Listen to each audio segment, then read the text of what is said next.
Hello प्यारे बच्चों, फिर से स्वागत है एक बार आपका आपके हमारे इस छोटे से प्यारे से चैनल काइनेटिक एकेडमी में। तो बच्चों, आज है हमारे पास लेक्चर नंबर 4 वेक्टर्स का। ठीक है, सदिश विश्लेषण एवं समतल में गति। तो वेक्टर के बारे में अब हम पढ़ेंगे। क्या है वेक्टर, कैसे कैसे इसको यूज किया जाता है और इसकी हमें क्या जरूरत पड़ी फिजिक्स में, है ना। कहां कहां इसकी जरूरत पड़ती है, क्या क्या इसके प्रकार हैं, क्या क्या इसके उपयोग हैं। तो आज हम सब इनके बारे में चर्चा करेंगे। ठीक है बच्चों, तो सबसे पहले आपको यह पता है कि कोई भी भौतिक राशि, जब हम किसी भी भौतिक राशि को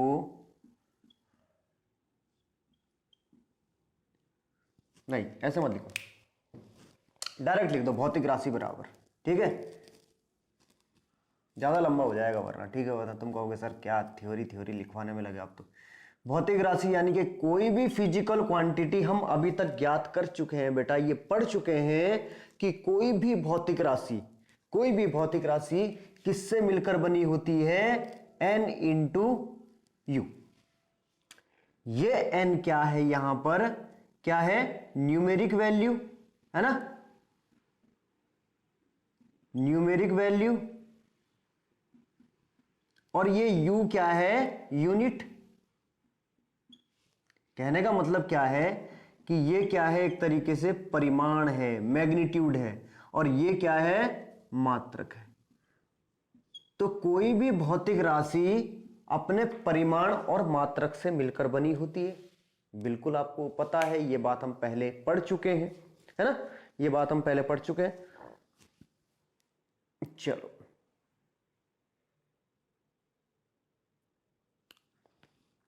बिल्कुल ठीक आ रहा है ना। चलो, तो हमें ये मालूम है। ठीक, अब हमें अगर हम बात करें कि मार्केट में जाते हैं, किसी भी सामान को लेने जाते हैं भाई, हमें अगर हम ये कहें कि हम एक हफ्ते के लिए, हमारे लिए 10 किलो अनाज पर्याप्त है, एक हफ्ते के लिए 10 किलो अनाज क्या है, हमें पर्याप्त है। तो ये हमें क्या है, यहां पे कंप्लीट इंफॉर्मेशन मिल रही है कि एक हफ्ते में है ना, एक सप्ताह में लिखो यार, आप घर की भाषा मत लिखो, एक सप्ताह के लिए कितना, 10 केजी आटा लिख देते हैं, 10 केजी आटा। ये इंफॉर्मेशन अपने आप में कंप्लीट है। लेकिन क्या इस इंफॉर्मेशन में कहीं भी हमें डायरेक्शन की जरूरत पड़ी? कोई जरूरत ही नहीं पड़ी। अरे भाई, डायरेक्शन की क्या जरूरत पड़नी थी? हमें ये थोड़ी कहना था कि हमें आटा जो है सिर पे रख के लाना है, या हमें आटा हाथ में लटका के लाना है, या हमें आटा पूरब दिशा में रख के लाना है, या हमें आटा पश्चिम दिशा में रख के चलना है। ऐसी तो कोई कंडीशन नहीं है। ठीक है, आपको सिंपली 10 किलो आटा लेना है, घर आना है, अपना खाना पीना है। ये इतनी इंफॉर्मेशन, इसमें क्या हमें दिशा की जरूरत बिल्कुल नहीं थी। अगर हम यदि अब बात करें कि भाई मान लिया मेरा कोई मित्र आ रहा है मुझसे मिलने के लिए, ठीक, मेरा कोई मित्र आ रहा है मुझसे मिलने के लिए, मैं उसे बताऊंगा कि देहरादून कैसे आना है। अब देहरादून कैसे आना है, वो दिल्ली से आएगा, दिल्ली से मैं उसे बताऊंगा इतना किलोमीटर आना है ना, ये वाली रोड पकड़नी है आपको, दिल्ली से मोदी नगर आना है, या जैसे भी गाजियाबाद से होते हुए, ठीक है, मेरठ से होते हुए या बाईपास होते हुए फिर आपको मुजफ्फरनगर आना है, फिर आपको रुड़की पहुंचना है, फिर आपको ऐसे ऐसे करके देहरादून पहुंचना है। अब मैंने उसे बताया कि भाई यहां से जो है दिल्ली से मैंने उसे डिस्टेंस बताई, दिल्ली टू देहरादून क्या बताया मैंने उसे, मैंने बताया कि दिल्ली टू देहरादून आपको आना है लगभग 260 किलोमीटर। क्या आपको 260 किलोमीटर आना है? क्या वो आ जाएगा ऐसे? अगर मैंने उसे बता दिया कि 260 किलोमीटर आना है, दिल्ली से देहरादून के लिए आपको आना है, आप बस दिल्ली से देहरादून आप अपना सामान पैक कर लीजिए और अपनी गाड़ी स्टार्ट कीजिए, और दिल्ली से देहरादून आपको 260 किलोमीटर आना है। अब 260 किलोमीटर भाई साहब चल दिए, ठीक है ना, दिल्ली से 260 किलोमीटर आप चल दिए इधर को। जैसे ही आप अचानक इस जगह पे पहुंचते हैं, ठीक, आपने सोचा कि यार एक बार पूछ लेता हूं रास्ता, आगे ट्रैफिक पुलिस से या किसी भी आदमी से आप गाड़ी से उतरे, आप अपनी कार से उतरे और आपने पूछा किसी से कि भाई साहब मुझे देहरादून जाना था, अब मुझे कितना और आगे जाना है, क्या मैं सही रास्ते पर जा रहा हूं? लेकिन उन्होंने कहा कि भाई साहब आप गलत रास्ते आ गए हैं, आपको तो पीछे से मुड़ना था। पीछे से यानी कि बहुत पहले से ये रोड इधर जा रही थी, आपको इस दिशा में मुड़ना था, आपने यहां से चलना शुरू किया था, है ना, आपको इस दिशा में मुड़ना था। तो यहां पे बेटा क्या कमी रही? यहां पे हमें ये तो पता चल गया, मैग्नीट्यूड तो परिमाण हमें पता चल गया, क्या कितना है 260 किलोमीटर। लेकिन किस चीज की कमी रह गई? यहां पे दिशा की कमी रह गई, है ना। अगर मैं उसे ये बोल देता था कि जैसे भी आप यहां से निकलोगे इतना किलोमीटर आपको इस डायरेक्शन में जाना है, इतना किलोमीटर आगे आपको इस डायरेक्शन में जाना है, ऐसे तो बताओगे घर? बिना डायरेक्शन के कैसे बता लोगे यार? बिना डायरेक्शन के आप कुछ नहीं। अरे मान लिया आपको बता दिया किसी ने कि यहाँ पे धन गड़ा हुआ है, यहां पे जाओ, आगे 10 किलोमीटर आगे जाके धन गड़ा हुआ है, कोई हीरे मोती हैं उसमें बहुत सारे, मन खुश हो गया होगा तुम्हारा ना। तो आप 10 किलोमीटर आगे जाओगे। कहां जाओगे 10 किलोमीटर आगे बेटा? 10 किलोमीटर आप पूर्व दिशा में जाओगे या पश्चिम दिशा में जाओगे या उत्तर में जाओगे या दक्षिण में जाओगे? किस दिशा में जाओगे? और कहां फिर 10 किलोमीटर आगे जाके खोदना है तुम्हें? सीधा जमीन के अंदर है या टेढ़े में इधर को है या इधर को है या इधर को? बिना डायरेक्शन के, यहां बिना दिशा के कुछ भी नहीं है। ये बिना दिशा के आप नहीं पहुंच सकते। बिना दिशा के आपको जो जगह बताई गई है वहां आप नहीं पहुंच सकते। तो आपको यहां पे दिशा की वैल्यू, डायरेक्शन की वैल्यू का आपको पता लग गया होगा कि डायरेक्शन की क्या वैल्यू है। अगर आप कहीं किसी को एड्रेस दे रहे हैं तो डायरेक्शन की क्या वैल्यू है आप अच्छी तरह समझ गए होंगे, है ना। चलो ठीक है, तो इसमें अब आगे बढ़ते हैं, है ना। अदिश और सदिश राशियों में अंतर क्या होता है पहले हम ये जान ले थोड़ा। अदिश और सदिश राशियों में क्या अंतर होता है पहले हम ये जान। तो यानी कि अब हमें ये पता चल गया है कि बिना दिशा के, यानी कि बिना दिशा के, ठीक, बिना दिशा के फिजिकल क्वांटिटी, कोई भी फिजिकल भौतिक राशि है ना, भौतिक राशि क्या हो जाएगी? फिजिकल क्वांटिटी पूर्ण नहीं होगी, पूर्ण नहीं होगी। ऐसी जगहों पे जहां पे हमें दिशा की जरूरत हो, जहां पे हमें दिशा की जरूरत हो, जहां पे हमें दिशा की जरूरत हो, ठीक है। चलो अब यहां पे आते हैं हम अदिश और सदिश राशियों में। क्या क्या था बेटा अदिश और सदिश राशियों में? पढ़ा था हमने, है ना, पढ़ चुके हम इसे। अदिश और सदिश राशियों में अंतर क्या क्या थे? सबसे पहला जो अंतर था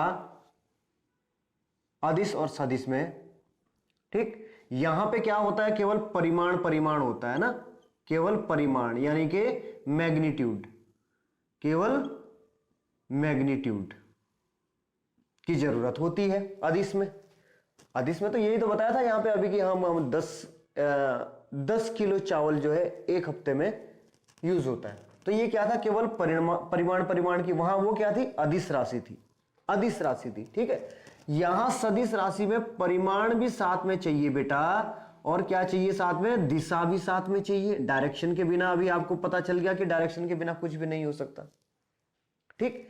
एक जो सबसे इंपॉर्टेंट बात यह है, जो सबसे इंपॉर्टेंट पॉइंट क्या है कि ये सदिश योग के नियमों का पालन भी करे। सदिश योग के नियमों का वेरी वेरी इंपॉर्टेंट पॉइंट, ठीक है, नियमों का पालन भी करे। सदिश योग के नियमों का पालन भी करना है। केवल दिशा और परिमाण ही काफी नहीं है, केवल दिशा और परिमाण ही काफी नहीं है। क्या है? सदिश योग के नियमों का पालन भी यदि होगा तो ही वो राशि सदिश होगी, तो ही वो राशि सदिश होगी। बात समझ में आ गई? अब जैसे क्या है, एग्जाम्पल है। अब तुम बोलोगे कि सर हमें क्या पता कि आप सच बोल रहे हो झूठ बोल रहे हो, है ना। तो विद्युत धारा का एक एग्जाम्पल लेते हैं बेटा। विद्युत धारा जो है, विद्युत धारा, ठीक, यानी कि इलेक्ट्रिक करंट जो है, विद्युत धारा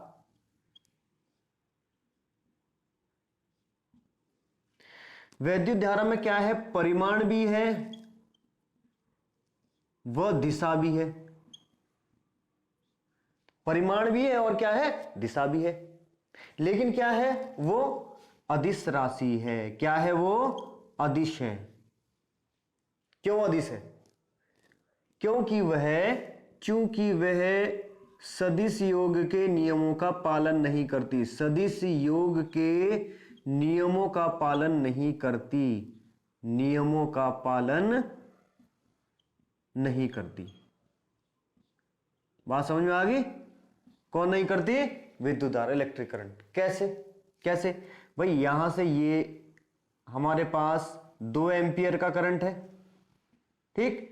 यहां से फिर 3 एम्पियर का करंट और आ गया, 3 एम्पियर का करंट है। तो 3 और 2 कितना हो गया, 5। 3 और 2 कितना हो गया बेटा, 5 हो गया। ये हो गया 5 एम्पियर का करंट हो गया यहां पे, ठीक है। अब यहां पे भी क्या है, देखो हमने इसी फिगर को हमने कुछ ऐसे बना दिया। ये अभी यहां पे क्या है, इस तरीके से बना दिया। अब थोड़ा ये एंगल बड़ा हो गया ना, तो इस पे चाहे एंगल हो चाहे कुछ भी हो, कैसा भी हो, 2 एम्पियर है और ये कितना हो जाएगा, फिर से 5 एम्पियर हो जाएगा। चित्र भले ही अलग बन गया हो, लेकिन इसकी डायरेक्शन क्या रहेगी, यहां से यदि 3 एम्पियर जा रहा करंट, यहां से 2 एम्पियर जा रहा तो आगे 5 एम्पियर ही जाएगा। यहां भी ऐसे ही ये 2 एम्पियर आ रहा, 3 एम्पियर आ रहा है, मतलब चाहे ये किसी भी कोण पर हो तो इसका मान क्या आ रहा है, वही आ रहा है, ठीक। जबकि क्या है, अब यहां पे एक पॉइंट और देखो ये जो है, यदि यहां पे हम चलो एक वेक्टर ए यहां से एक दूरी चला, कितना, 15 किलोमीटर, सॉरी चलो ठीक है 20 किलोमीटर मान लेते हैं।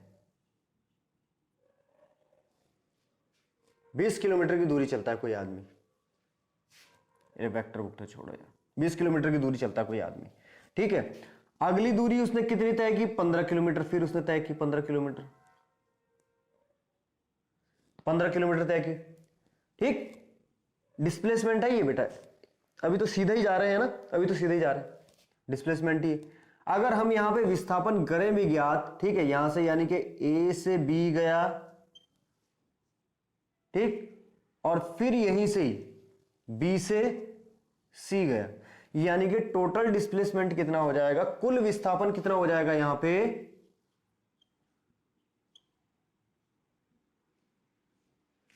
बेटा दिखाई भी दे रहा है स्क्रीन में या नहीं, नहीं दिखाई दे रहा है, नहीं दिखाई दे रहा है, नहीं दिखाई दे रहा है। चलो इसको तो ये अदिश योग के नियमों का पालन ये तो बाद में बता देंगे, ठीक है।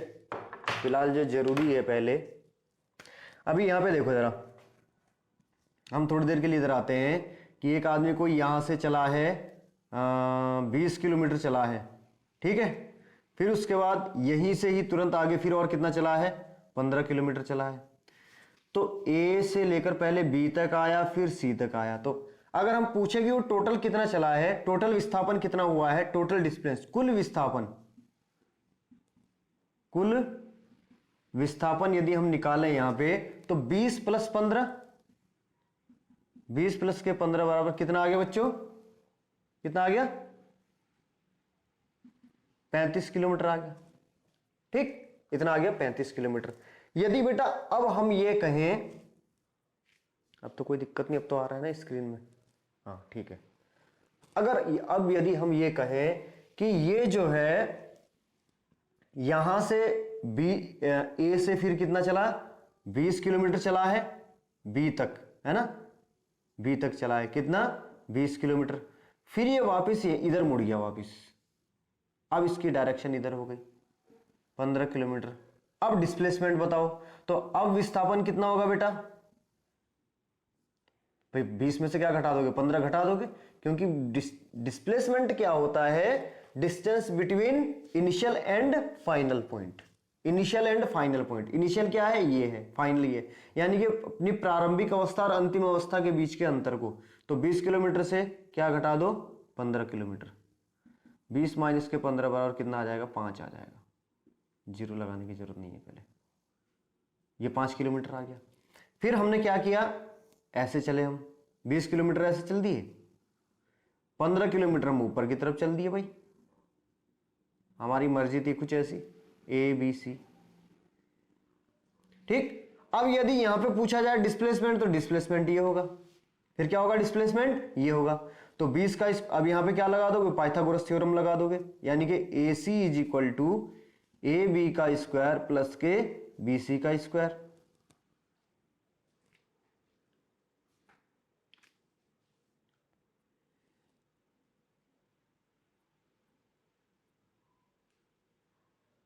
ये होगा, ठीक है। इसको करते हैं थोड़ा सा डाउन, इसको करते हैं थोड़ा सा डाउन, हाँ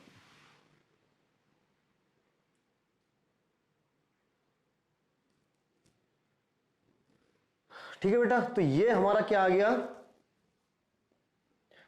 अगर अब यहां से ये पूछा जाए कि विस्थापन कितना है, ये है देखो 20 किलोमीटर है, अब विस्थापन कितना है, इसके स्क्वायर से कितना हो जाएगा, देखो 20 का स्क्वायर यानी कि 400 प्लस के 225 बराबर कितना हो गया, 625, और 625 का वर्गमूल कितना आ जाएगा, ये कितना आ गया बेटा, यानी कि A C is equal to under root के अंदर 625, तो बराबर कितना आ गया, 25 है। तो डिस्प्लेसमेंट की जो वैल्यू है वो हर जगह क्या आई, अलग अलग आई। यहां पे देखो डिस्टेंस एक ही थी, 20 किलोमीटर 15 किलोमीटर, ठीक, तो कितना आई यहां पे, 35 किलोमीटर आया। यहां पे भी डिस्टेंस वही थी, 20 किलोमीटर 15 किलोमीटर, यहां विस्थापन कितना है, 625 आया। यानी कि ये किस पे डिपेंड करता है, ये डिपेंड करता है इनके बीच बनने वाले एंगल पर, इनके बीच बनने वाले एंगल पर, दोनों सदिशों के बीच में जो एंगल बनेगा, ठीक है, ये उस पर डिपेंड करेगा। बात समझ में आ गई, ये उस पर डिपेंड करेगा, ठीक है, केवल कोण पर निर्भर करता है। दोनों सदिशों के बीच जो कोण बनेगा ये उस पर डिपेंड करता है। तो सदिश योग के नियम का होना जरूरी है। केवल और केवल दिशा और परिमाण से ही हम किसी भी राशि को सदिश नहीं कह सकते। किसी भी राशि को हम क्या कह सकते हैं, सदिश नहीं कह सकते तब तक जब तक उसमें क्या, जब तक वो क्या ना करे, सदिश योग के नियमों का पालन ना करे। ठीक, जब तक वो सदिश योग के नियमों का पालन करेगी, जब वो सदिश योग के नियमों का पालन करेगी तब हम उससे क्या कह सकते हैं, सदिश राशि कह सकते हैं। इतनी बात समझ में आ गई बेटा।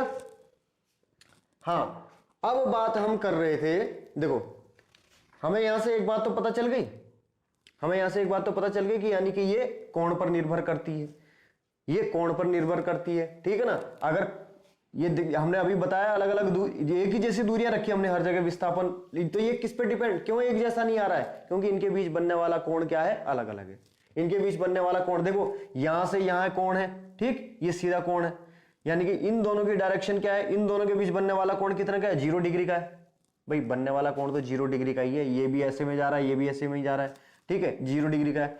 अब इनके बीच बनने वाला कोण कितने का है, एक इधर को जा रहा है, एक इधर को जा रहा है, अलग अलग डायरेक्शन हो गई ना, अलग अलग डायरेक्शन में 180 डिग्री का एंगल बनेगा। इनके बीच बनने वाला एंगल कितने का है, 90 डिग्री का, यानी कि ये एंगल पर डिपेंड कर रहे हैं, इनके बीच बनने वाले कोण पर इनका मान डिपेंड कर रहा है। ऐसे ही क्या था बेटा, देखो हम यहाँ पे क्या एग्जांपल दे रहे थे कि वैद्युत धारा, हाँ वैद्युत धारा का एग्जांपल दिया था हमने, परिमाण वो क्या है, वो सदिश योग के नियमों का पालन नहीं करती। सदिश योग के नियमों का पालन क्यों नहीं करती वैद्युत धारा, देखो जरा यहाँ पे देखो, थोड़ा यहाँ जगह है, इधर कर लेते हैं।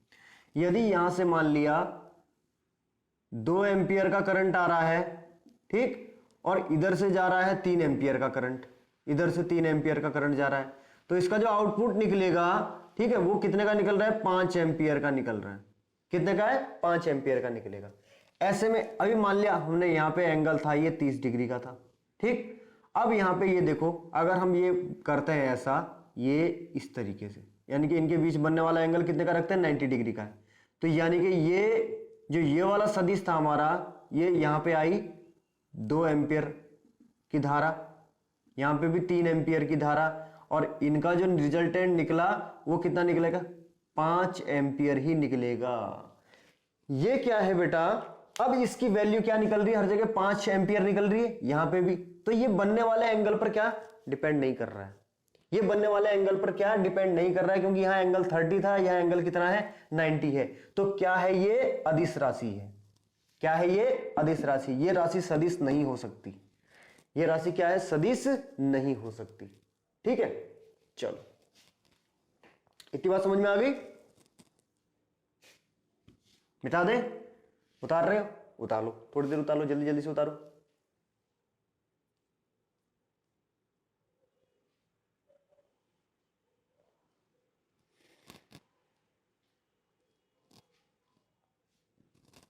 यहां ध्यान रखना ये किस पे डिपेंड करती है, कोण पे, सदिशों के बीच, दो सदिशों के बीच बनने वाले एंगल पर डिपेंड करती है। ठीक है, ये डिपेंड नहीं करती थी, इसलिए क्या है सदिश नहीं है, इसलिए क्या है अदिश है। ठीक है, इसीलिए ये एग्जांपल दिया था कि यहां देखो 20 किलोमीटर 15 किलोमीटर का दिया था, यहां भी दोनों के मान एक जैसे थे, मान एक जैसे थे, यहां भी देखो मान एक जैसे हैं, यहां भी देखो मान एक जैसे हैं, लेकिन क्या है बनने वाले कोण का मान अलग अलग है, इसलिए मान क्या है इनके अलग अलग आए, इसलिए मान इनके क्या आए अलग अलग आए। ठीक है, ओके चलो मिटा देते हैं। ठीक है,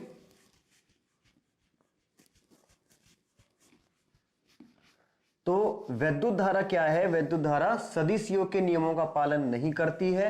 ठीक है, सदिश योग के नियमों का पालन नहीं किया उसने, उस पर यानी कि कोण का कोई भी फर्क नहीं पड़ा, कोण का कोई भी फर्क नहीं पड़ा, जबकि कोण का फर्क क्या पड़ना चाहिए। ठीक है, कोण का फर्क पड़ना चाहिए था। जैसे हमने वो एग्जांपल दिया था, वहां कोण की वजह से तो उसके मान अलग अलग आ रहे थे, जब कोण अलग अलग था, उनके बीच के बनने वाला एंगल अलग था, तो ही उनके मान वो अलग अलग आ रहे थे। ठीक है, इसी प्रकार हमने दिखाया। लेकिन विद्युत धारा में क्या कोई फर्क नहीं पड़ रहा था, विद्युत धारा में अलग अलग एंगल का कोई फर्क नहीं पड़ रहा था, वहां तो केवल जो इनपुट था वो आउटपुट होके जा रहा था, बस वो ऐड होके जा रहा था, है ना। एक जगह 4 एम्पियर 5 एम्पियर, वो 9 एम्पियर बन के जाएगा वो करंट आगे जब जाएगा। ठीक है, बनने वाला एंगल क्या है उन दोनों के बीच, इस पर कोई फर्क नहीं पड़ रहा था।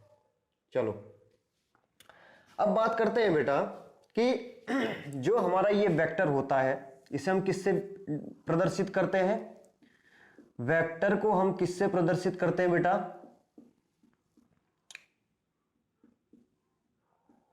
ये हमारे पास है ना एक एरो से। एरो का ये जो तीर होता है, आगे का जो तीर है, ये क्या करता है बेटा डायरेक्शन, ये क्या प्रदर्शित करता है डायरेक्शन, यानी कि दिशा को प्रदर्शित करता है। वेक्टर का जो तीर है, अरे ये है ना वेक्टर ही है। ठीक, यानी कि जो एरो लगा होता है ऊपर, ये क्या प्रदर्शित करता है, ये वाला जो इसका सिर है, सिर जो है यानी कि हेड, ये क्या क्या डिनोट करेगा डायरेक्शन को। और जो इसकी ये पूंछ है, यानी कि पूरी के पूरी ये यहां से यहां तक, ठीक, ये क्या प्रदर्शित करेगा इसका परिमाण। क्या प्रदर्शित करेगा बेटा परिमाण, यानी कि मैग्नीट्यूड। ठीक है, यानी कि इसकी जो लंबाई है वो क्या प्रदर्शित करेगी मैग्नीट्यूड। ओके, परिमाण यानी कि तीर की लंबाई, तीर की लंबाई क्या क्या ज्ञात करेंगे हम इससे, क्या हमें पता चलेगा तीर की लंबाई से, परिमाण का पता चलेगा बेटा। ठीक है, परिमाण का पता चलेगा, यानी कि लेंथ जो है इसकी होगी, उससे हमें क्या पता चलेगा परिमाण का पता चलेगा। इतनी बात समझ में आ गई, समझ में आ गई, चलो वेरी गुड। अब बात करते हैं मॉड की, बात करते हैं। ठीक, हमारे पास कभी कभी देखो ऐसे आ जाता है ना, ये आ गया, ये लगा हुआ है, ये लगा, ये जो दो डंडे अगल बगल में खड़े हैं, इसे क्या बोलते हैं मॉड। क्या होता है ये मॉड हो गया। ठीक, क्या हो गया मॉड हो गया। अब यदि देखो हमें यदि बात की जाए कि यदि एक चीज दी हुई है, ठीक है, कि 4 के ऊपर ये वेक्टर लगा दिया, नहीं, यदि किसी जगह का विस्थापन बोला जाए, भाई विस्थापन यदि बोला जाए, विस्थापन का मान दिया हुआ है, एस को विस्थापन से प्रदर्शित करते हैं बेटा। ठीक है, ध्यान रखना, यदि कोई हमें विस्थापन का मान दिया गया है, कितना दिया गया है 5 किलोमीटर या 7 किलोमीटर दिया गया है और पूर्व दिशा में, तो ये वाक्य अपने आप में या ये जानकारी अपने आप में कंप्लीट है, ये जानकारी अपने आप में क्या है कंप्लीट है। ठीक, एस दिया हुआ है। अब यदि s को हमने ऐसे कर दिया, इन दो डंडों के भीतर कर दिया, तो s का मान कितना आएगा? केवल और केवल 7 किलोमीटर आएगा। इसका मतलब क्या है कि ये केवल और केवल किसको प्रदर्शित करता है? परिमाण को। ये किसको प्रदर्शित करता है? केवल परिमाण को। मोड किसको प्रदर्शित करता है? केवल परिमाण को, दिशा को प्रदर्शित नहीं करता। जबकि हमने ये कहा था यहां पे कि यहां पे तो है पूरी जानकारी है, विस्थापन कितना हो रहा है? 7 किलोमीटर। किस दिशा में हो रहा है? पूर्व दिशा में हो रहा है, कंप्लीट जानकारी है। लेकिन यहां पे जैसे इस पे मोड लग गया तो हमें यहां से केवल और केवल इस मोड से क्या ज्ञात कर सकते हैं? इसका परिमाण ज्ञात कर सकते हैं। ठीक, समझ लो, जब इस तरीके से लिखा हुआ है तो इसका मतलब वो क्या है? परिमाण है उसका। इसको ऐसे भी लिख लेते हैं बेटा, ये भी लिख लेते हैं। ठीक, 7 किलोमीटर लिख, यानी कि क्या दिया हुआ है? इसका मतलब यहां पे केवल और केवल ये इसका परिमाण दिया हुआ है। ठीक है, तो इस प्रकार से लिखा जाता है। साधारण ऐसे भी लिख लेते हैं, ऐसे भी लिख लेते हैं, कहीं कहीं ऐसे भी दिया हुआ है 7 किलोमीटर। तो ये भी क्या है? इसका मैग्नीट्यूड है। ये भी क्या है? सब इसका क्या है? ये परिमाण है। ठीक है, ये सब क्या है? परिमाण है, मैग्नीट्यूड है ये सब। चलो अब आते हैं एक छोटी सी, मोटी सी, अच्छी सी, खासी, है ना, बढ़िया सी बात पे आए। चलो बढ़िया सी बात पे यदि हम आए हैं, अब जो वेक्टरों की जो डायरेक्शन होती है, दिशा जो होती है, ठीक है, किस किस प्रकार हम जो है उसे पढ़ते हैं, कैसे हमें पता चलता है कि ये दिशा क्या कह रही है, ये दिशा क्या कह रही है। चलो भाई ठीक है, दिशा के बारे में, वेक्टर की दिशा के बारे में, वेक्टर की दिशा। ठीक है, अब ये क्या है? ईस्ट हो गया, है ना, ये क्या हो जाएगा? वेस्ट हो गया। ये क्या हो जाएगा बेटा? नॉर्थ होगा। और ये क्या हो जाएगा? साउथ हो जाएगा। ऐसे तो है ना। चलो बहुत अच्छी बात है। हमें यदि यहाँ पे ये सारे एंगल पता है तो मैं 90 डिग्री के हैं, यदि इस तरीके से ये एक लाइन इस तरह से खींच दी, ये एक लाइन इस तरीके से खींच दी, ठीक, और अभी हमारे पास और कई सारी डायरेक्शन आ गई है ना। तो ये क्या आ गई हमारे पास? देखो, नॉर्थ और ईस्ट के बीच में, यानी कि नॉर्थ ईस्ट आ गई, है ना। नॉर्थ और वेस्ट के बीच में, यानी कि नॉर्थ वेस्ट हो गया। वेस्ट और साउथ के बीच में साउथ वेस्ट हो गया। और ये क्या आ गया हमारे पास? साउथ और ईस्ट के बीच में क्या आ गया हमारे पास? साउथ ईस्ट हो गया। अब तुम सोचोगे सर ये कैसा चक्कर है? यहां पे चलो ठीक है, इसके बीच में एन था, यानी कि बाद वाली थी। अगर हम इधर को आते हैं तो आपने इसको पहले ले लिया, इधर को आए तो आपको पहले डब्ल्यू को लेना चाहिए था, फिर बाद में एन को लेना चाहिए था।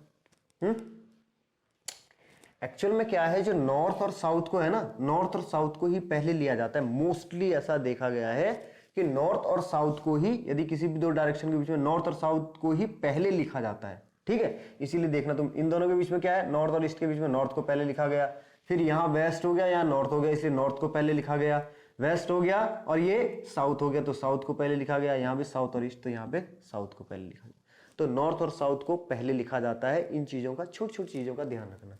ठीक है, अब बात आती है कि भाई यदि कोई भी यहां पे हम एंगल बनाएं, चलो ये तो तुम्हें पता ही है कि ये कितने का हो जाएगा? 45 डिग्री हो जाएगा, है ना। ये भी 45 डिग्री हो जाएंगे। एंगल का तुम्हें पता ही, जब ये पूरा 90 डिग्री का था तो ये भाई आधा आधा कितने का होगा? 45 डिग्री का हो गया। यदि यहां से ये कहा जाए कि एक एंगल ने यहां से कितना गया? 20 डिग्री, इसको कैसे पढ़ोगे? इस एंगल को कैसे पढ़ोगे? यहां पे ये क्या है? अब देखो, ये एंगल किसकी तरफ गया? नॉर्थ की तरफ गया। किसकी तरफ गया बेटा? नॉर्थ की तरफ गया। तो नॉर्थ 20 डिग्री नॉर्थ, क्या लिखेंगे? 20 डिग्री नॉर्थ। किसका नॉर्थ? किसका नॉर्थ? ईस्ट का। ईस्ट से गया ना, 20 डिग्री नॉर्थ ऑफ ईस्ट। एक बार स्क्रीन में देख लूं, आ रहा है नहीं आ रहा? नॉर्थ ऑफ ईस्ट, थोड़ा सा मोड़ना पड़ेगा ना, हल्का सा, प्यारा सा, खूबसूरत सा। हाँ, अब देखो जरा, ठीक, ये क्या आ गया? इसका मतलब नॉर्थ ऑफ ईस्ट, ठीक, यानी कि 20 डिग्री उत्तर, 20 डिग्री कहां है ये, उत्तर दिशा में। और उत्तर दिशा ये किसकी है, दक्षिण की, सॉरी पूरब, ईस्ट को दक्षिण लिख दिया था, ठीक है, पूरब की, उत्तर दिशा पूरब की। यानी कि कहां जा रहा है ये, पहले तो सबसे पहले हम क्या लिखेंगे इसके साथ, जिस डायरेक्शन में ये जा रहा है, जिस डायरेक्शन में ये जा रहा है, किस डायरेक्शन में जा रहा है, नॉर्थ की डायरेक्शन में जा रहा है ना, नॉर्थ की डायरेक्शन में जा रहा है, ठीक है। तो नॉर्थ तो हमने ये लिख दिया भाई, अभी तुम इसको थोड़ा भूल जाओ, कहीं तुम सोचो कि नॉर्थ ईस्ट की डायरेक्शन में जा रहा है, ये नॉर्थ की डायरेक्शन में जा रहा है, ठीक। और किससे नॉर्थ की डायरेक्शन में जा रहा है, ईस्ट से, किससे, नॉर्थ, नॉर्थ ऑफ ईस्ट, ध्यान रखेंगे। चलो अब यहां पे भी ले लेते हैं यार, चलो ठीक है। हाँ, यदि हम यहाँ पे ये कह दें कि चलो ये एंगल बना लिया तुमने, और ये बना लिया तुमने 45 डिग्री का। अब बताओ इसे कैसे पढ़ोगे, अब बताओ इसे कैसे पढ़ोगे, ठीक, सॉरी, हाँ ये 45 डिग्री यहां से है यार, 45 डिग्री तुमने ये बना दिया, नहीं सॉरी 45 तो हो ही नहीं सकता क्योंकि 45 तो ये ऑलरेडी है ही। हमने चलो ये बना दिया 65 डिग्री का बना दिया, क्या बना दिया, 65 डिग्री का यहां से। अब ये देखो नॉर्थ से किधर की तरफ आ रहा है, इधर की तरफ बन रहा है एंगल, किसकी तरफ, वेस्ट की तरफ बन रहा है। यानी कि 65 डिग्री, 65 डिग्री किधर जा किधर को रहा है, वेस्ट की तरफ बन रहा है ना, वेस्ट। और कहां से बना, नॉर्थ से, तो वेस्ट ऑफ नॉर्थ। इतनी बात समझ में आई बच्चों, इतनी बात समझ में आई। पहले जिस दिशा में हम जा रहे हैं और फिर उसके बाद जिस दिशा से हम आ रहे हैं।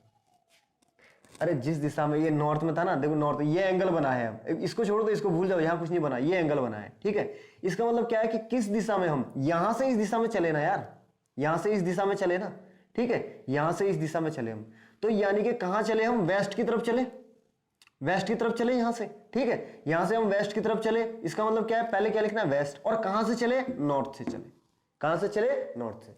समझ में आई, या एक और ले, चलो एक और ले लेते हैं, एक और बार ट्राई करते हैं, है ना, ये लो। अब हमने यहां पे चलो ठीक है, ये ले लिया हमने 20 डिग्री ले लिया, फिर से क्या ले लिया, 20 डिग्री ले लिया। अब बताओ जरा, अब बताओ इसे कैसे लिखोगे, 20 डिग्री तो लिखोगे ही लिखोगे भाई, 20 डिग्री चलो लिख लिया तुमने, 20 डिग्री। अब कैसे लिखोगे, अब क्या लिखोगे, अब क्या लिखोगे, 20 डिग्री। अब ये मत लिख लेना कि सर ये यहां से इधर को आ रहा है, अरे एंगल ये नहीं बन रहा है, एंगल ये बन रहा है, यहां से एंगल इधर को बन रहा है। बात समझ में आई, यहां से एंगल, अरे भाई ये भी तो देख लो यहाँ पे, ये भी देख लेना यहाँ पे, ठीक है। एंगल किधर से किधर बन रहा है, ये 20 डिग्री, ये इधर से इधर नहीं बन रहा है, ये इधर से इधर को बन रहा है। तो यानी कि ये किस डायरेक्शन में जा रहा है, वेस्ट की डायरेक्शन में जा रहा है। तो यहां क्या लिखेंगे हम, वेस्ट। और कहां से जा रहा है, साउथ से, कहां से जा रहा है, साउथ से, तो वेस्ट ऑफ साउथ, SOUTH। बेटा इतनी बात समझ में आ गई, समझ में आ जानी चाहिए। चलो इससे रिलेटेड क्वेश्चन करवाते हैं यार, फिर समझ में आ जाएगा। इससे रिलेटेड क्या करते हैं, क्वेश्चन करते हैं, फिर आपको समझ में आ जाएगा। थोड़े से 1-2 क्वेश्चन देख लेते हैं, फिर आपको समझ में आ जाएगा, ठीक है। चलो मिटाइए इसे, ओके। इससे रिलेटेड क्वेश्चन देख लेते हैं 1-2, फिर आपको समझ आ जाएगा, ठीक है।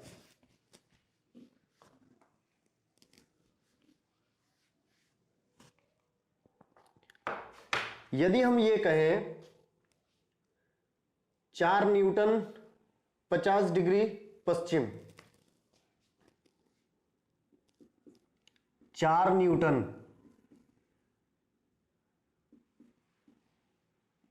ठीक है, 4 न्यूटन और 50 डिग्री पश्चिम, यानी कि वेस्ट, ठीक, ऑफ, वेस्ट ऑफ साउथ।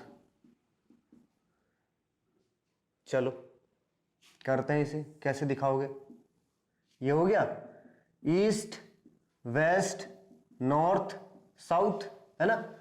तो 50 डिग्री, पहले इसको देख लो, इसको देख लेंगे बाद में न्यूटन को। 50 degree west of south, 50 degree west, तो 50 डिग्री वेस्ट कहां से चले, और वेस्ट और साउथ के बीच में, तो 50 डिग्री वेस्ट ऑफ साउथ, ये यहां से ऐसे बनेगा, वही 50 डिग्री का जो एंगल बनेगा ये इस तरीके से 50 डिग्री वेस्ट, यानी कि वेस्ट की तरफ जा रहा है वो, कहां से, साउथ से वेस्ट की तरफ जा रहा है, तो ये बनेगा बेटा एंगल, ठीक है, ये 50 डिग्री। अब ये देखो जरा, इतनी सी बात खत्म हो गई, अभी तक हमारी केवल इतनी बात खत्म हुई। अब बात आती है 4 न्यूटन की। तो यार 4 न्यूटन को नापने के लिए हमारे पास कोई पैमाना तो नहीं है, कोई स्केल तो नहीं है ना, हम उससे नाप सकते हैं। केवल और केवल क्या करेंगे, मान लेंगे यहां पे कि माना, हम यहां पे कोई पैमाना मान लेंगे, माना 4 न्यूटन, सॉरी 1 न्यूटन बराबर 1 सेंटीमीटर, 1 न्यूटन बराबर 1 सेंटीमीटर, तो 4 न्यूटन बराबर कितने हो जाएंगे, 4 सेंटीमीटर हो जाएंगे। 4 न्यूटन बराबर 4 सेंटीमीटर, यानी कि ये वाली हमें जो लाइन रखनी है ये कितनी रखनी है हमने, 4 सेंटीमीटर। तो हम यहां क्या लिख देंगे, 4 न्यूटन, क्या लिख देंगे, 4 न्यूटन, इसको 4 सेंटीमीटर नाप लेंगे, ठीक है, या इसे ऐसे लिख लो 4 सेंटीमीटर, 4 सेंटीमीटर लिखो, क्योंकि न्यूटन लिखोगे तो फिर घबरा जाओगे कि सर ये 4 कैसे आ गया।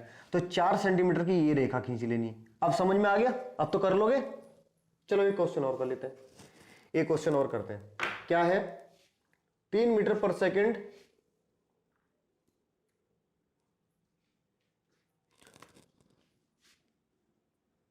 नंबर 2 है, 3 मीटर पर सेकंड, 3 मीटर पर सेकंड, और कितने डिग्री है, 30 degree west of north, 30 degree west of north. अच्छा भाई, वेस्ट ऑफ नॉर्थ। अब हिंदी मीडियम वाले बच्चे समझ रहे होंगे यार, वेस्ट ऑफ नॉर्थ यानी कि पश्चिम, क्या है, पश्चिम। 50 डिग्री क्या था बेटा, 50 डिग्री पश्चिम कहां का, दक्षिण का, दक्षिण का पश्चिम था वो, ठीक है, और 4 न्यूटन। ऐसे ही यहां पर है, ये क्या है, पश्चिम किसका, उत्तर का, पश्चिम किसका है, हिंदी मीडियम वालों के लिए लिख रहा हूं बेटा ये, ठीक है, यानी कि 30 डिग्री पश्चिम कहां का, उत्तर का, उत्तर का पश्चिम है ये, ठीक है। चलो सर जी पता नहीं क्या क्या पढ़ा रहे हो, उत्तर का पश्चिम, पश्चिम का उत्तर। दूसरे पे आ जाओ यहां पे, ठीक, वही क्या है, east west north south, north south, बिल्कुल साफ नजर आ रहा है, ओके ओके ओके। अब बात करते हैं यहां पे बेटा कि 30 degree west of north, 30 degree west और ऑफ नॉर्थ, यानी कि वेस्ट ऑफ नॉर्थ, अरे यही तो आएगा यार, 30 डिग्री वेस्ट यानी कि वेस्ट की तरफ गया, और कहां से गया, नॉर्थ से, कहां से गया, नॉर्थ से गया। समझ में आ गई इतनी बात। तो 30 डिग्री कहां से गए भाई साहब, आप पश्चिम में गए, वेस्ट में गए, कहां से गए, नॉर्थ से गए, तो हमें यहां से लेना है 30 डिग्री। अब बात आ जाते हैं 3 मीटर पर सेकंड पर, तो इसे भी मान लो, माना 1 मीटर पर सेकंड बराबर 1 सेंटीमीटर, ठीक है, तो कितना है, 3 मीटर पर सेकंड बराबर के 3 सेंटीमीटर, ठीक है, यहां पे लिख लो, इस पे कितना जाइए, 3 सेंटीमीटर। अब तो कर लोगे, बहुत इजी है बेटा, ठीक है, अरे समझ गए होंगे यार, वैसे भी वेक्टर का बेसिक बेसिक ही तो है ये, ठीक है। चलो मिटा दें, ओके। अब है वेक्टरों से संबंधित कुछ महत्वपूर्ण तथ्य हैं, ठीक है, वेक्टर से संबंधित कुछ महत्वपूर्ण तथ्य देख लो। कुछ महत्वपूर्ण बिंदु है, सदिशों से संबंधित कुछ महत्वपूर्ण बिंदु हैं, सदिशों से संबंधित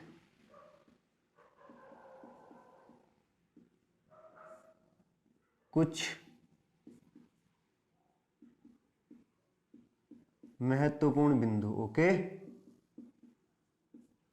सदिशों से संबंधित कुछ महत्वपूर्ण बिंदु, ठीक है। चलो आते हैं नंबर 1 पे, ठीक है, सदिशों से संबंधित कुछ महत्वपूर्ण बिंदु देख लेते हैं एक बार। चलो बढ़िया तरीके से आ रहे हैं, ठीक है। अरे यार ये सदिशों से यहाँ नजर नहीं आ रहा है, ये बेटा ध्यान रखना इसका थोड़ा, ये सदिशों से ही है, ठीक है। हाँ, सदिशों से संबंधित कुछ महत्वपूर्ण बिंदु। चलो, अब जो सदिशों से संबंधित कुछ महत्वपूर्ण बिंदु, सबसे पहले 1 नंबर पे आता है, यदि हमारे पास कोई सदिश ऐसा है कि जो कितना घूमता है, 2 पाई रेडियन का कोण घूमने पर, कोण घूमने पर सदिश में कोई परिवर्तन नहीं होता, ठीक है। सदिश में यानी कि वेक्टर में कोई भी, या वेक्टर के मान में कोई भी परिवर्तन नहीं होता, परिवर्तन नहीं होता, परिवर्तन नहीं होता। अरे भाई एक वेक्टर यार यहां से ये किस तरह घूम गया, ये लो इस तरह 360 डिग्री पूरा घूम गया। ये कितना घूम गया, 2 पाई कितना होता है, ये रेडियन में है ना ये, तो पाई इज इक्वल टू कितना है, 180 है, तो 2 pi is equal to 2 into 180 बराबर कितना हो गया बेटा, 360 डिग्री। 360 क्या हो जाएगा, यानी कि पूरा घूम गया ये, यानी कि ये क्या घूम गया, पूरा घूम गया। तो जैसे ही कोई सदिश यदि पूरा घूम जाता है 360 डिग्री, तो इसका मतलब जो है उसके मान में कोई भी परिवर्तन नहीं होता, उसके मान में कोई भी परिवर्तन नहीं होता, यानी कि ये इस तरीके से घुमा है और ए वेक्टर है ये, ठीक है। तो इस तरीके से घुमा है तो इसके मान में कोई भी परिवर्तन नहीं होगा, ठीक है। चलो, ये इसकी डायरेक्शन रही, ठीक है। तो इस तरीके से घुमाइए। चलो, अब है सदिशों का समांतर स्थानांतरण, ठीक है। नंबर 2 पॉइंट है सदिशों का समानांतर स्थानांतरण, ठीक है, यानी कि parallel shifting of vector, parallel shifting of vectors, ठीक है, पैरेलल शिफ्टिंग ऑफ वेक्टर्स। तो पैरेलल शिफ्टिंग ऑफ वेक्टर में बेटा क्या है, यदि हमारे पास देखो कुछ ऐसे, ठीक है, और हमारे पास यहां कोई वेक्टर दिया हुआ है, इस तरीके से कोई वेक्टर है, ठीक है।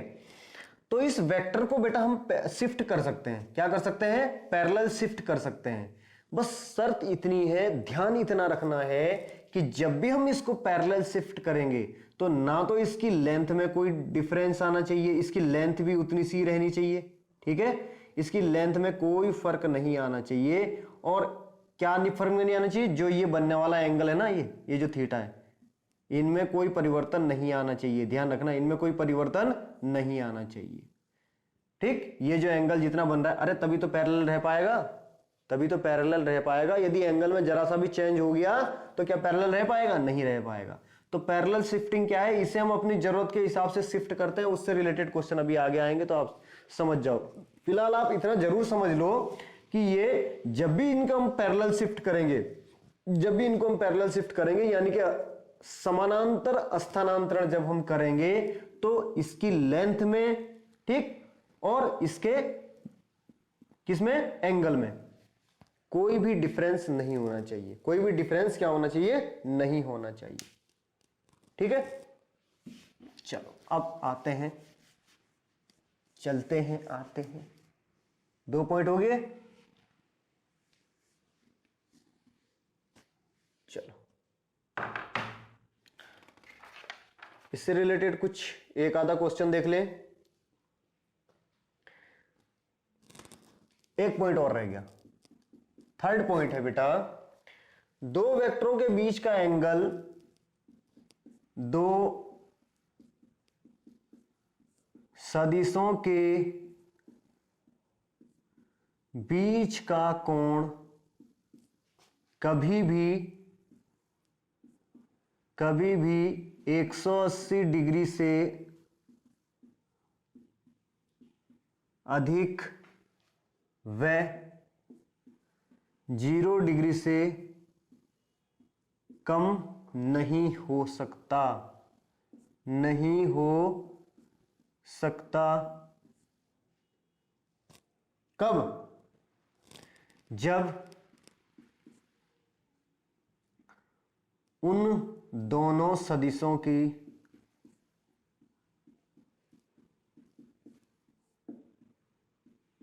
पूंछ से पूंछ मिली हो, पूंछ से पूंछ मिली हो। अब ये पूंछ से पूंछ क्या होगा सर? अरे वेक्टर की पूंछ थी ना, एक तरफ पूंछ थी, दूसरी तरफ तीर का निशान था, ठीक है। पूंछ से पूंछ मिली हो, यानी कि कंडीशन क्या रहेगी? 0 डिग्री,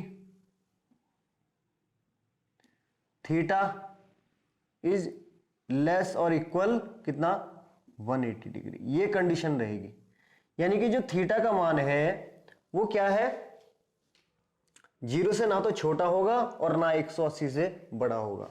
0 से ना तो, क्योंकि 0 यहां पे छोटा दिखा रखा ना थीटा से, ठीक है। तो 0 से ना तो छोटा होगा और ना 180 से बड़ा होगा। 0 से ना, अब यदि हम यहां पे बात करें, देखो हम यहां पे एक ये ले लिया है वेक्टर, दूसरा वेक्टर हमने ये ले लिया है, ठीक। वेक्टर ए है हमारा और ये वेक्टर बी है। ये एंगल कितने का बन गया? ये एंगल बन गया हमारा, चलो पहले इसे ले लेते हैं यार, 110 का बन गया, 110 डिग्री का। इसका मतलब ये कितना बच गया हमारे पास? इसका मतलब कितना बच गया? 250 डिग्री का, 360 होता है ना टोटल, 250 डिग्री का एंगल। तो इनके बीच बनने वाला एंगल कितना है बेटा? इन दोनों सदिशों के बीच बनने वाला एंगल कितना लेंगे हम? यही लेंगे जो 0 से और 180 के बीच का हो। ध्यान रखना, इस बात को बिल्कुल अपने दिमाग में बिल्कुल बसा लेना एकदम, ठीक है। इन दोनों के बीच का एंगल कितना होगा? यानी कि थीटा का मान कितना होगा? 110 डिग्री रखा जाएगा। जबकि देखो दोनों मान यहां पे दिए हुए हैं, लेकिन ये क्या है? नहीं रहेगा, क्योंकि ये इसमें फिट नहीं बैठ रहा है, ये इसमें फिट नहीं बैठ रहा है, ठीक है। चलो तो इससे रिलेटेड एक क्वेश्चन करवा लेते हैं। अब हमारे पास क्वेश्चन है, क्वेश्चन नंबर 1 है। क्वेश्चन नंबर 1 क्या कहता है कि वेक्टर ए व बीच के बीच, वेक्टर ए और बी के बीच का कोण बताना है। वेक्टर ए और बी के बीच का कोण बताना है। तो वेक्टर ए ये है और वेक्टर बी ये है, बीच का कोण बताना है। इनके बीच का कोण कौन सा है? 320 डिग्री का, ये बाहर है। बता दो भाई इनके बीच का कोण कितना है? तो देखो 320 डिग्री है बेटा, ठीक। तो ये 320 तो हो नहीं सकता, क्योंकि ये 0 से और 180 के बीच में है ही नहीं। इसका मतलब क्या है? अंदर वाला कितना होगा? अंदर वाला होगा हमारा 40 डिग्री का, 360 डिग्री का होता है टोटल। तो यानी कि theta between vector A and vector B कितना हो जाएगा बेटा? 40 डिग्री। मैं वेक्टर को एक्टर बोल रहा हूं, वेरी गुड सर, कितनी अच्छी बात की। बहुत दिनों से मूवी नहीं देखी थी, अब हम मूवी तो देख लेंगे। आपने एक्टर की बात छेड़ दी, क्यों? ऐसा ही है? चलो बहुत अच्छी बात है यदि ऐसा है। अब आते अब आते हैं दूसरे क्वेश्चन पे, ठीक है। वैसे ऐसा होना नहीं चाहिए, ठीक। दूसरे क्वेश्चन पे यदि हम आए हैं ऐसा, कैसा? क्वेश्चन 2 आ जाएगा, यहाँ पे आ जाना चाहिए। क्वेश्चन 2 आ गया ऐसा, कैसा? ये आ गया भैया, ओ तेरी, यानी कि वेक्टर ए हो गया, ठीक। और दूसरा हमारा क्या है? ये हो गया वेक्टर बी हो गया, ठीक। तो ओके, यहां मान दिया हुआ है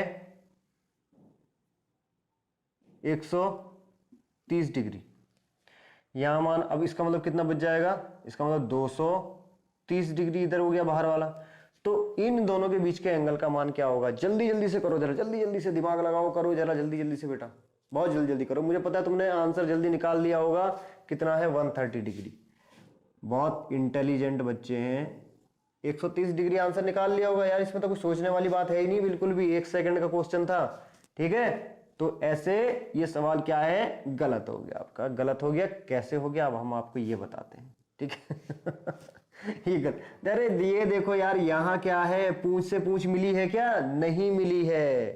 तो ये कंडीशन किस लिए है कि पूंछ से पूंछ मिली हो। अरे लिखा भी है, जबकि मैंने लिख दिया है पूरा बच्चों की तरह, पूंछ से पूंछ मिली हो, पूंछ से पूंछ मिली हो, ठीक है ना। तभी ये हम इसे यूज कर सकते हैं जब पूंछ से पूंछ मिली हो, ठीक है।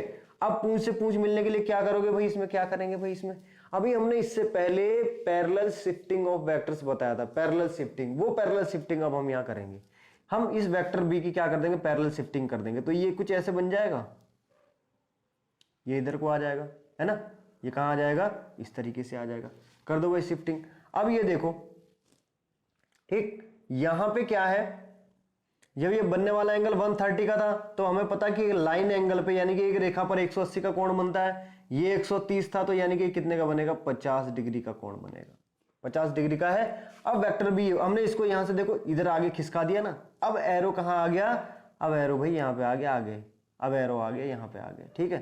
तो ये आ गया वेक्टर बी हो गया, वेक्टर ए हो गया। इन दोनों के बीच का कोण कितना है, 50 डिग्री का है। इन दोनों के बीच का कोण अब थीटा बराबर 50 डिग्री आएगा बच्चों। अब थीटा बराबर कितना आ गया, 50 डिग्री आ गया। बात समझ में आई नहीं आई, बात समझ में आई बेटा या नहीं आई, ठीक। तो ऐसे ही आपको क्वेश्चन करने हैं। चलो एक आधा और क्वेश्चन करके दिखाएं, चलो एक क्वेश्चन और करके दिखाते हैं, ठीक है। बस लास्ट क्वेश्चन है इस टॉपिक का, इस टॉपिक का नहीं, ये मत समझिए, इस टॉपिक का, आज के लेक्चर का, ठीक है। आज के लेक्चर का क्या है, लास्ट है, लास्ट। चलो यहां पे हम एक क्वेश्चन बना लेते हैं।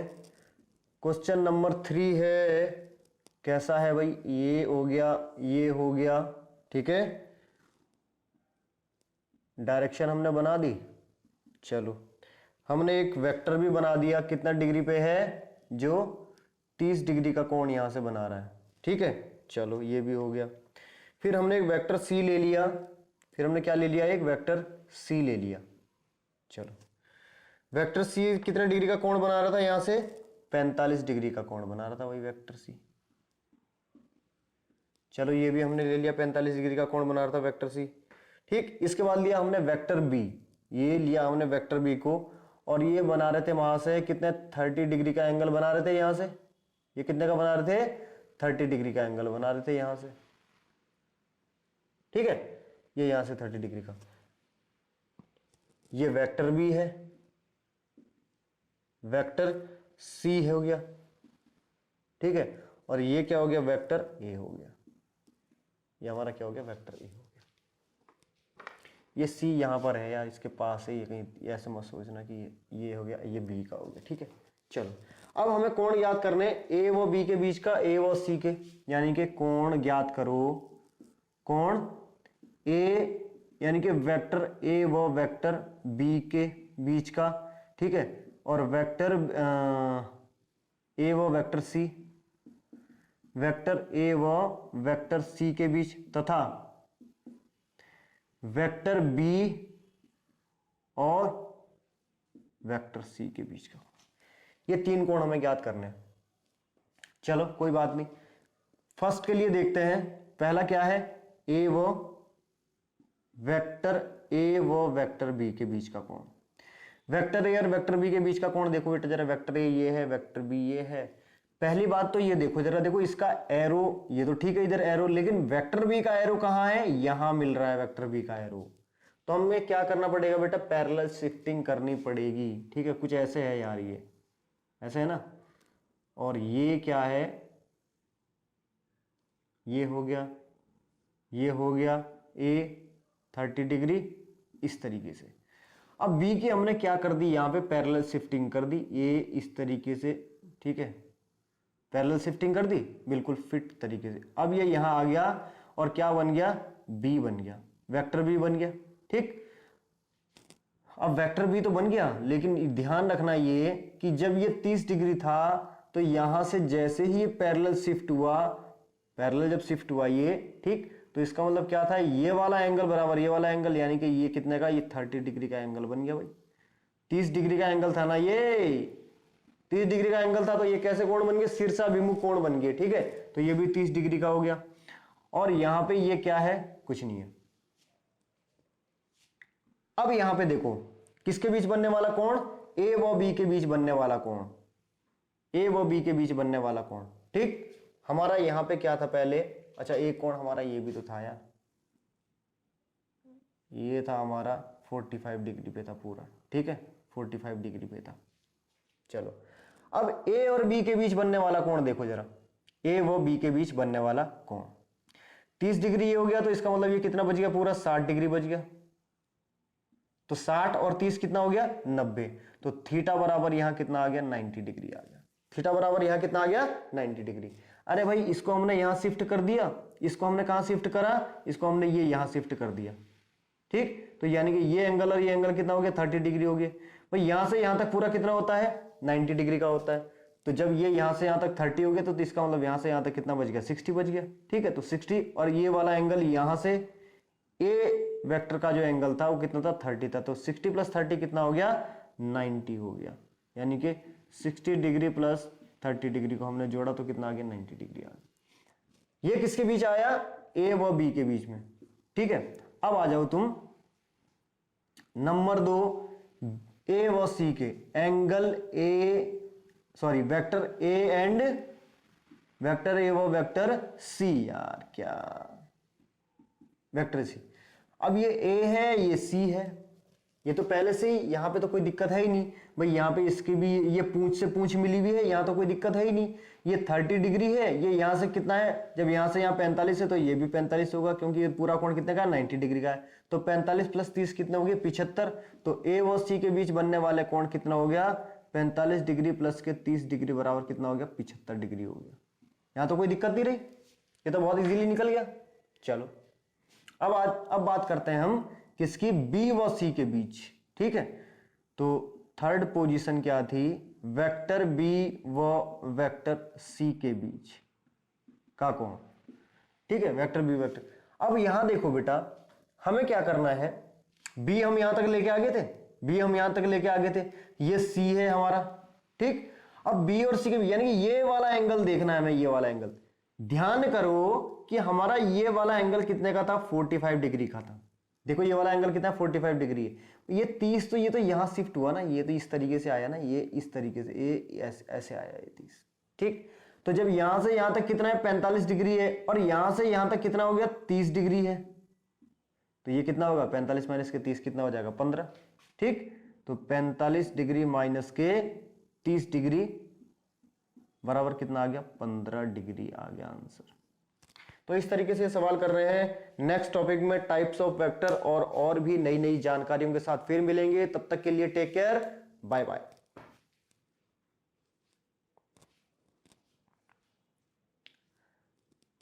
हा, चलो अच्छी बात है।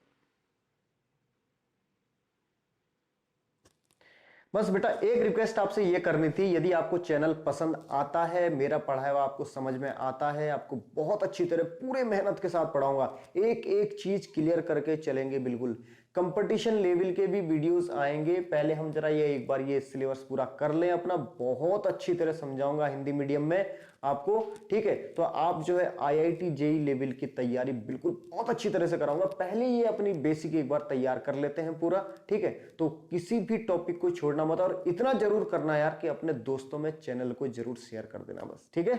अपने दोस्तों में जो फिजिक्स वाले हो ध्यान रखना, जो फिजिक्स पढ़ रहे हो, ऐसे नहीं कि किसी को भी शेयर कर दो, ठीक है ना। तो उसका कोई फायदा है ही नहीं, कोई क्यों देखेगा कोई दूसरे सब्जेक्ट का, ठीक है।